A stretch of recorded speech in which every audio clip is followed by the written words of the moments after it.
things that shape us. We're talking about centuries of psychological traumas. We're talking about all these constant changes, different migration, different people, different discriminations, different solutions. So what is the commitment to our modern identity today as Americans? And I ask myself this question because if we love this land, we must be the first ones to want to defend it. And I ask myself, what is it that so many love the US, but so few are willing to join the military? If you love something, you might want to learn how to defend it. If you love something, you might want to learn its political structure and how it will protect other citizens like you. But yet only about 1% of the population serves. And one of the reasons we also have such a low enlistment, because it's driven by declining eligibility, such as obesity, which is a big cause of disease in our country. Most of our obesity is driven through anxiety eating, which could be treated. I will recommend seeing your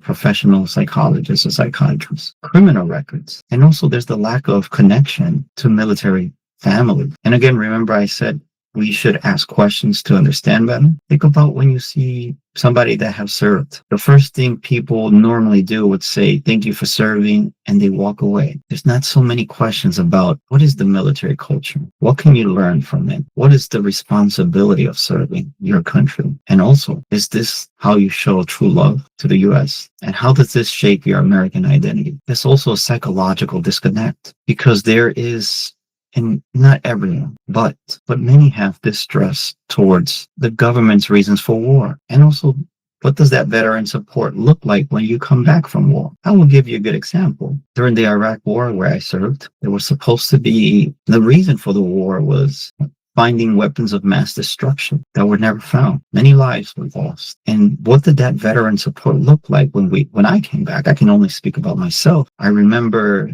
in 2015 having a very bad episode of PTSD crippled me to fear, and I couldn't function for a whole year. I lost my car. I lost my job. I almost went bankrupt. And at that time, the insurance company did not cover for mental health diseases, disorders. And when going through the proper channels to get veteran support, the paperwork, the bureaucracy was more important than helping a veteran itself. And many veterans, number one reason they're still homeless is because they do not have a lease. Sometimes they live in a couch. They sleep in a friend's couch. And when they are told to leave, they don't have a lease. And they cannot go to the proper channels to be helped. And they end up being home. This is where we also have to, and I understand that we follow policies, but there are exceptions to the rule, especially if you put your life on the line for this country to come back. And now bureaucracy and a piece of paper are more important than the help that you need in that moment. It's not easy. And we also see the failure of civilians to share. The commitment creates a deep military civilian divide. I would recommend, especially to our higher ups, our political leaders, to have a more direct service connection. Politicians should look into a veteran's eye and visit, especially those that are severely injured, before voting on any sort of military action. Let them see what the result of war looks like. So now they understand what the consequence of their choices are. We also have to talk about the modern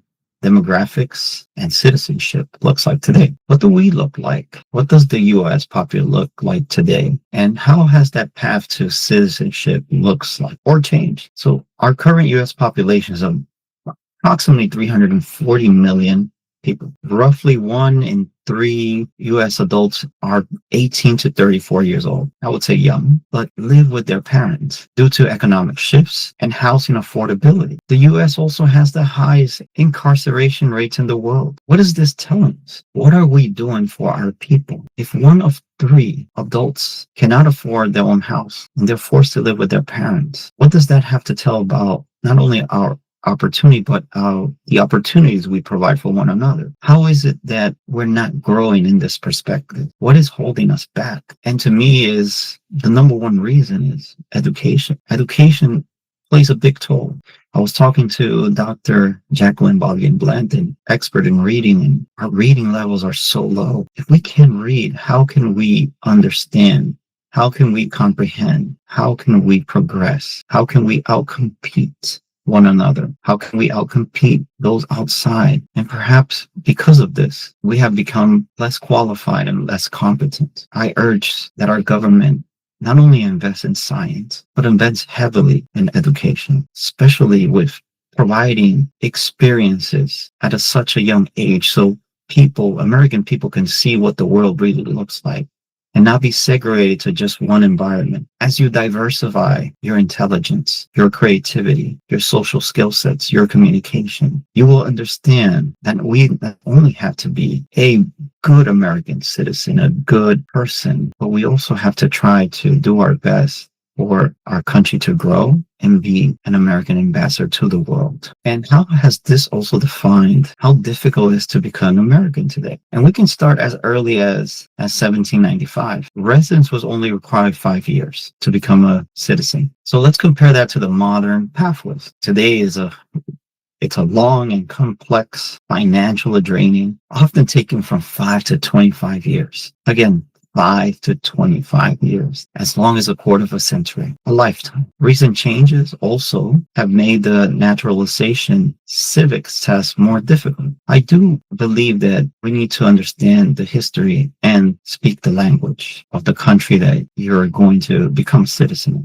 I believe it's very relevant. Like in any other place, it's not just an American standard. It's a country standard for every country to demand this from somebody that wants to belong as a citizen. The biggest loss on this is the high barrier to entry diminishes national creativity and talent while reinforcing the hierarchy between native-born and foreign-born citizens, similar to what happened through the whole history of our American identity migration. One believes that is superior than the other because of its or his or her seniority over the other. But like I said, it's all about at some point in time, your family was once what you are trying to segregate today. And this is why we should require equal status, collaboration between diverse teams for a single goal. So we can learn that if we work together and we get to learn each other's talent and use it to our advantage, regardless of what we think, the common goal is to win.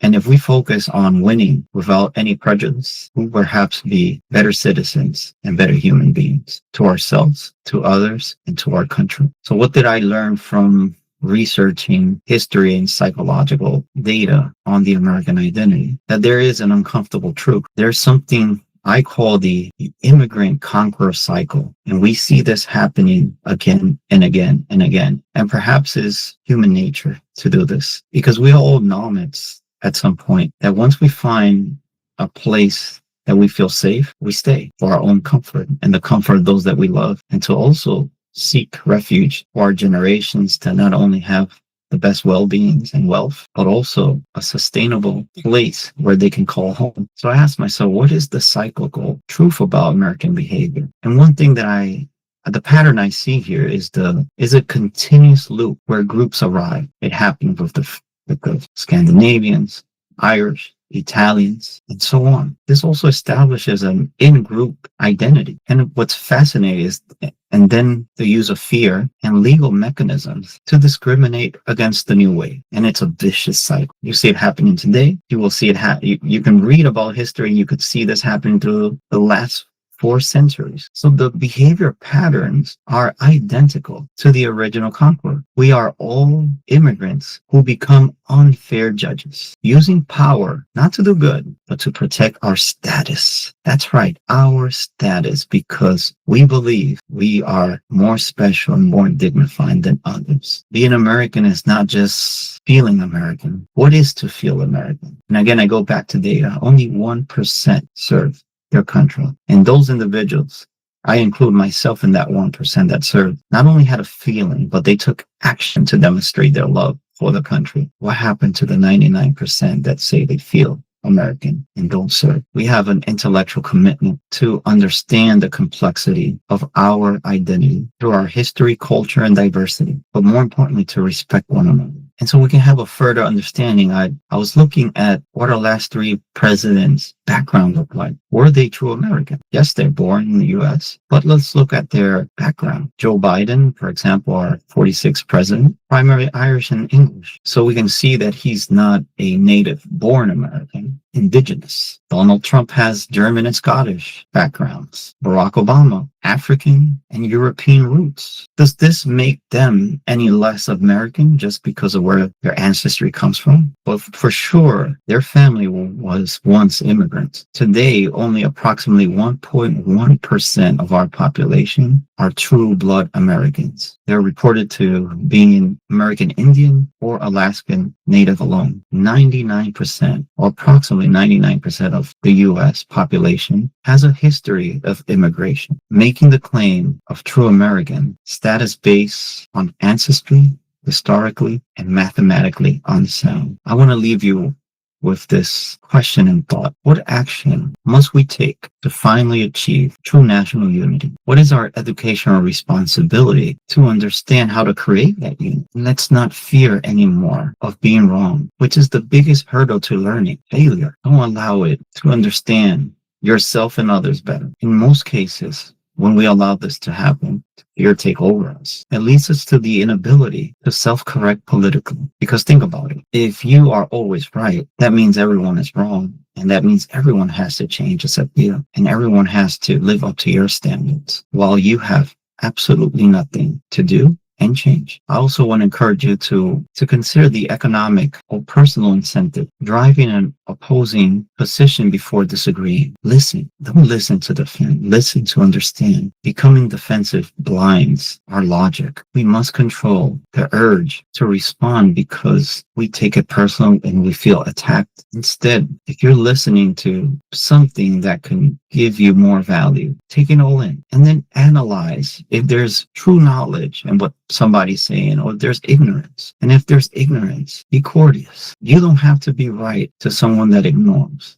unless they ask you for the knowledge they do not have. But to discuss with somebody that ignores much and your arguments become irrational and all about ignorance, where does that position you as the receptor and as the person responding to the ignorance? If we define being American as the practice of educational responsibility or believing in its constitutions, which led me to do this podcast, how would that fundamentally change our political behavior? We must be responsible for what we say and what we act and how we act. The way we treat one another and our fears. That's right. How do we treat one another and our fears? Let us remember that ignorance can lead to daring assumptions, making judgments about the unknown, which often reflects our feelings rather than supported evidence. We cannot justify poor judgment based solely on our emotions or personal worldview if we haven't seen the world for what it is and we only know the place that we reside in. Because at the end of the day, what is right and what is wrong is wrong. Let us strive to amend our perspectives and unite, understanding the historical background of our nation and the origins of our diverse migration lineage. We should not believe that our longevity in this country makes us inherently more relevant than newcomers, as the history of this nation is fundamentally about diversity and adaptation. This is particularly poignant when considering that 1.1% of Native Americans who, as a minority, have had to share